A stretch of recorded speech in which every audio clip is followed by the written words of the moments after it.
네, 안녕하세요. 여러분들의 구독과 좋아요로 이 채널이 유지되고 있습니다. 네, 영상 속도는 1.5배를 추천드리는 바이고요. 네, 항상 구독자님, 멤버십 회원님들에게 감사하다고 말씀을 드리면서 제 영상은 추세 기반형 영상이기 때문에 참고해 주시길 바라겠습니다. 네, 이번 내용에서는 가장 중요한 비탈릭 관련된 이야기와 그리고 비트코인 관련 소식 그리고 여러 또 이슈 될 만한 그런 이야기로 한번 준비를 해 봤으니 또 잘 봐주시길 바라겠습니다. 일단 보게 되면 세계 최초 가상자산 표준 미카가 일단 통과가 되었는데요. 제가 그 미카 초안부를 보았을 때 조금 더 보완이 되었다라고 보시면 될 것 같습니다. 근데 미카2를 곧바로 또 준비를 한다라고 하더라고요. 미카2 내용의 장점은 NFT 내용이 들어간다라고 보시면 될 것 같습니다.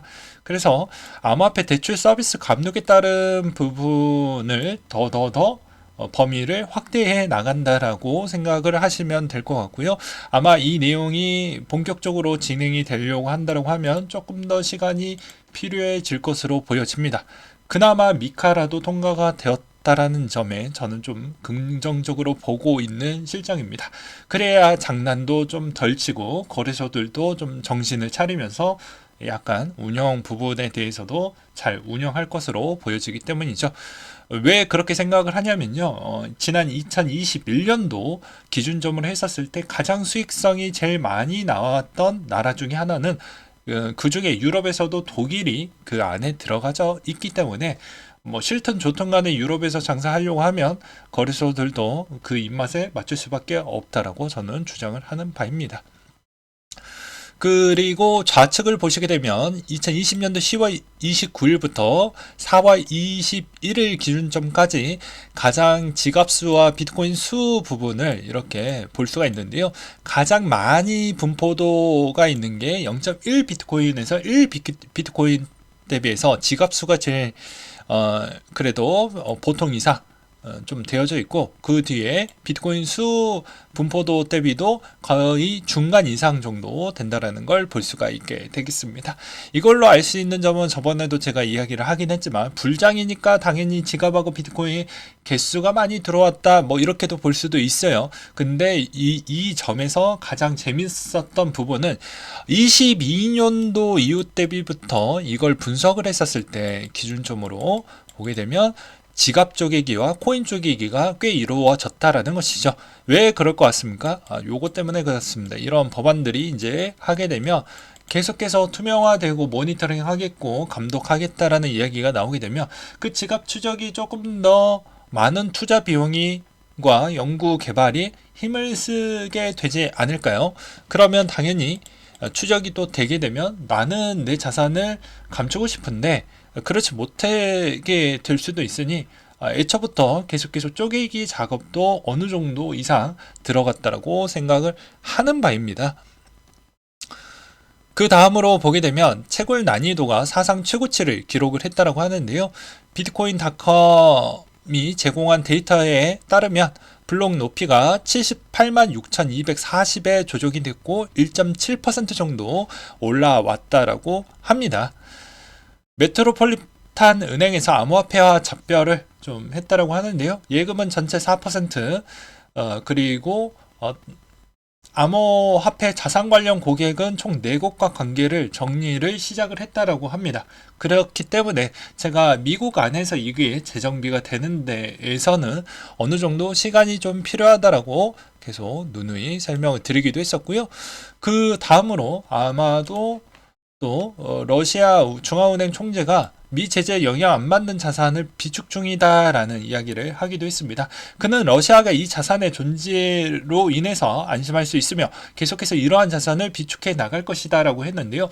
아마 루트는 딱 두 가지 루트로 볼 수 있습니다. 갖고 있는 이제 자원과 아니면 이 비트코인 쪽으로 좀 할 확률이 매우 높다라고 볼 수가 있겠죠. 그래서 좌측을 또 보게 되면요. 비트코인 1128개 보유한 휴면 지갑이 10년 만에 활성화가 되었다.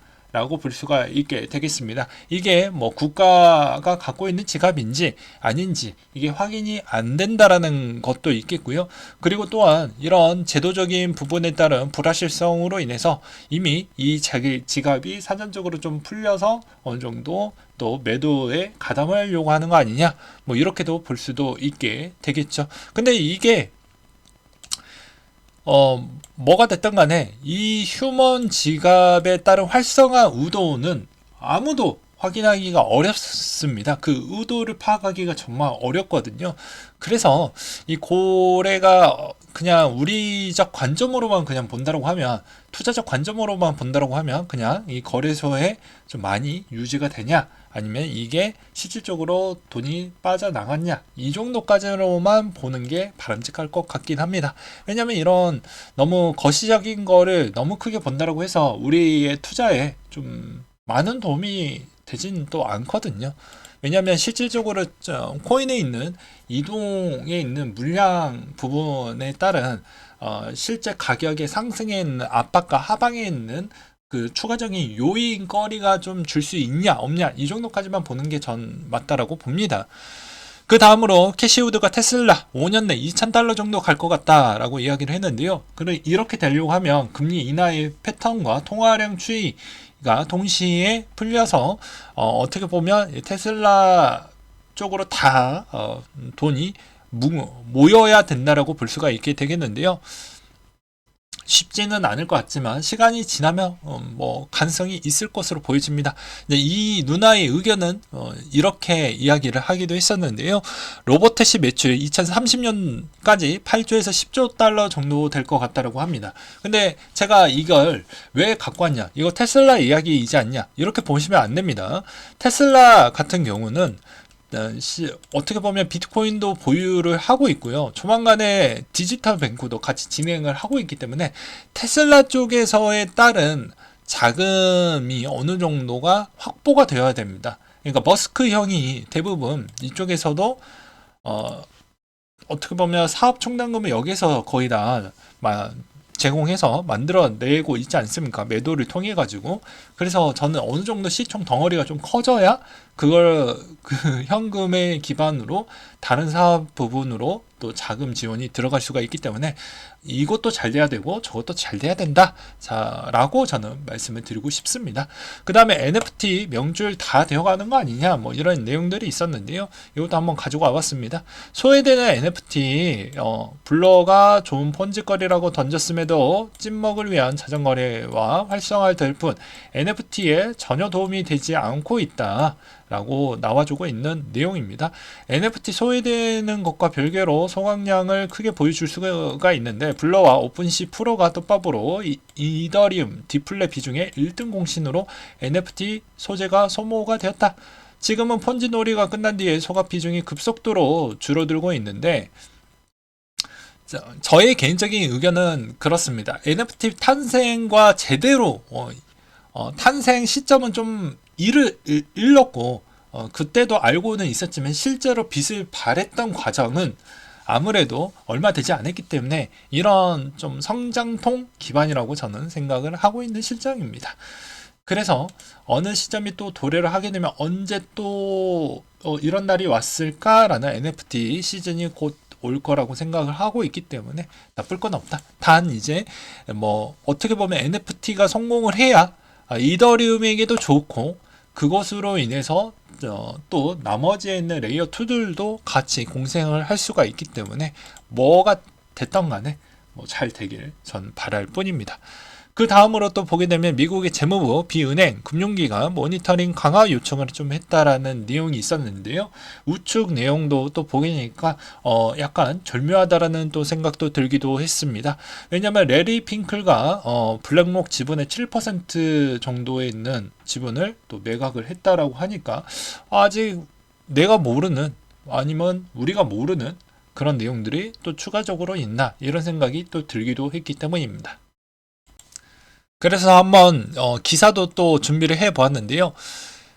아무래도 긴급 대출한 금액이 5주 사이에 처음으로 증가를 했다라는 내용 때문에 저도 약간은 찝찝하다라고 볼 수가 있게 됩니다.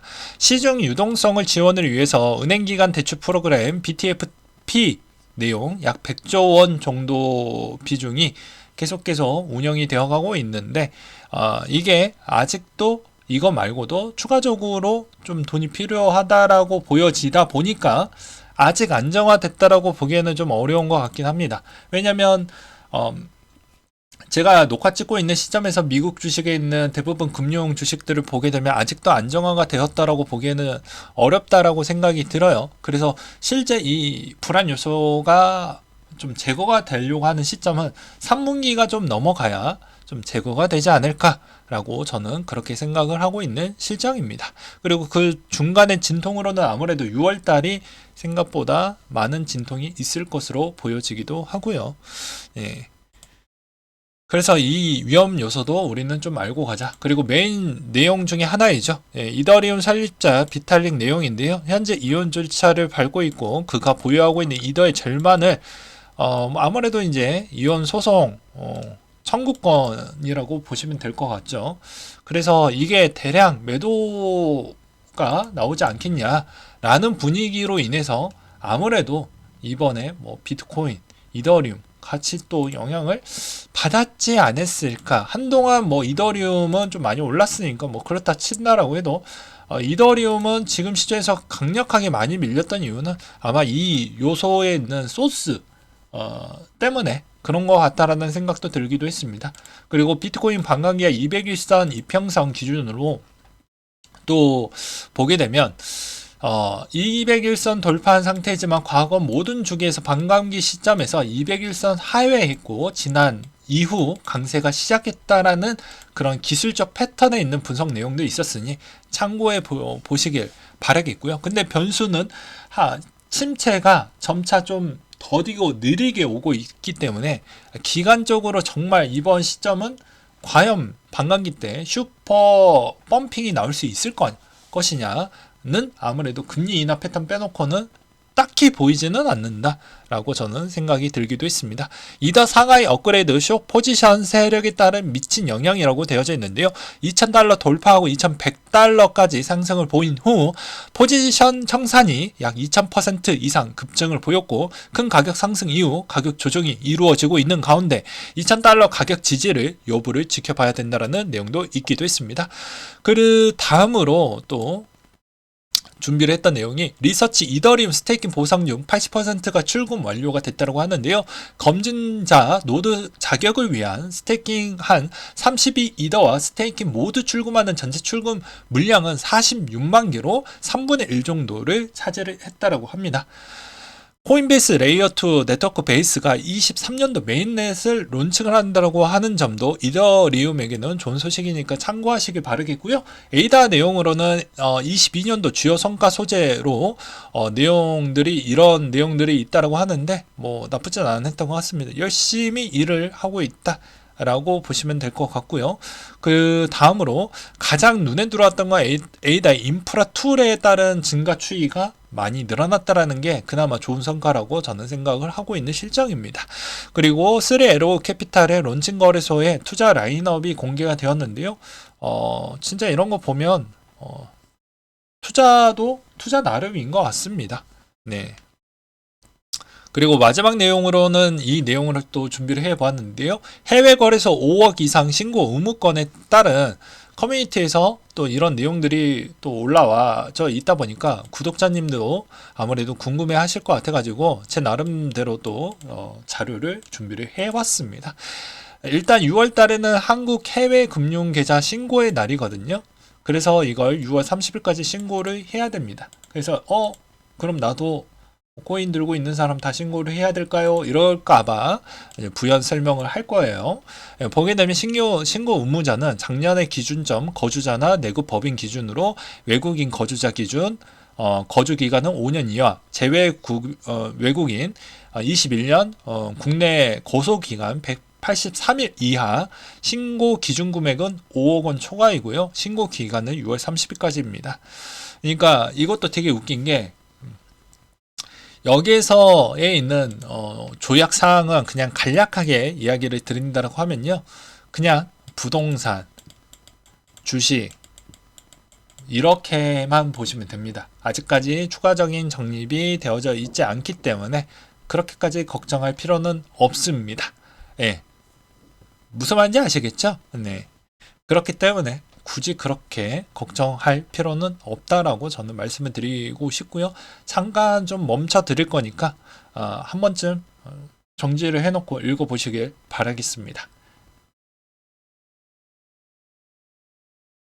자, 됐죠? 그래서 이제 신고 의무 판단에 대해서 한번 보게 되면요. 해외 현지 법인 계좌 명의 지분율과 관계없이 사실상 관리가 되냐? 이제 NO. 해외 현지 법인 의결권 있는 주식의 100% 직간접 소유하느냐? 여기에서도 또 두 갈래로 갈리게 되죠. NO로 가면 신고 의무 없고, YES로 가면 현지 법인의 조세 조약 체결국에 소재를 하고 있냐? YES면 신고 의무 없고, NO로 가면 신고 대상입니다.